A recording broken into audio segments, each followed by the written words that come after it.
Bienvenidos a este análisis. Hoy vamos a sumergirnos en la historia completa de los experimentos médicos del Tercer Reich, su profundo impacto ético y cómo todo esto desencadenó el nacimiento del Código de Nuremberg. Fijaos, entre 1933 y 1945, la ciencia cruzó una línea oscurísima.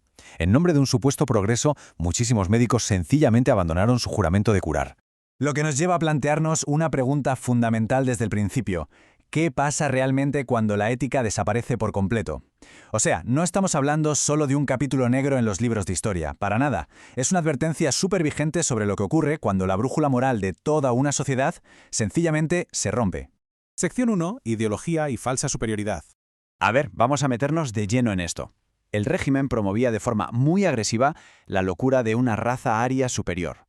Y claro, como consecuencia, cualquier persona que consideraran inferior, judíos, población gitana, personas con discapacidad o prisioneros de guerra, pasaba a ser etiquetada como material descartable. Es escalofriante.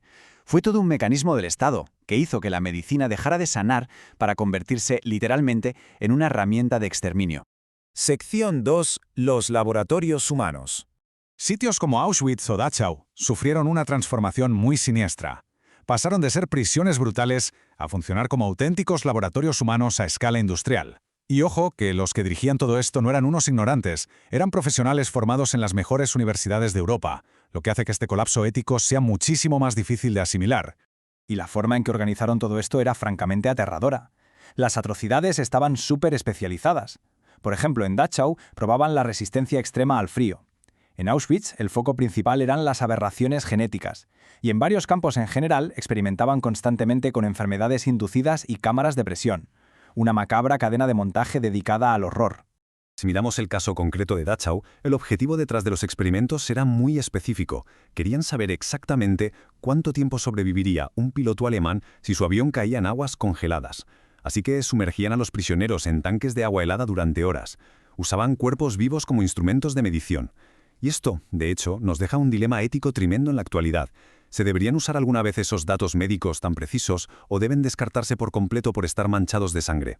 Luego tenemos Auschwitz. Aquí, el médico Josef Mengele desarrolló una obsesión casi enfermiza con los gemelos. Llevó a cabo cosas impensables: inyecciones directas en los ojos, cirugías mayores sin una gota de anestesia y transfusiones cruzadas.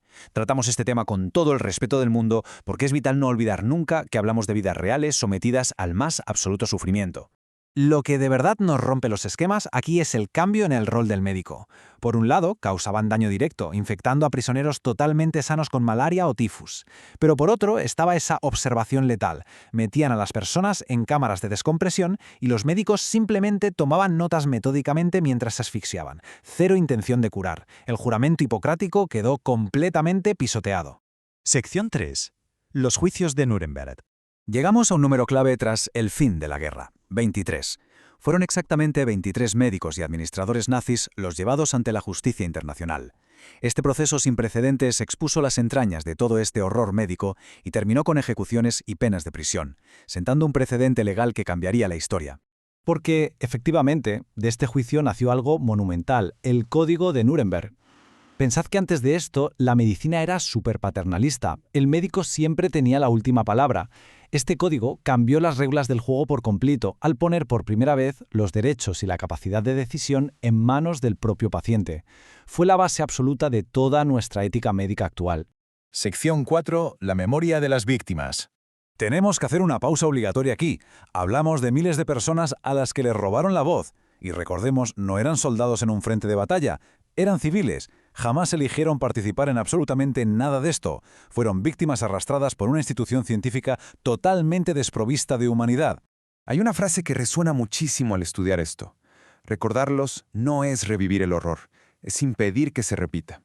Y ese es el corazón de nuestro análisis hoy. Entender a fondo este abismo es literalmente lo que nos da las herramientas para proteger el futuro de todos nosotros. Sección 5. El Código Ético Moderno.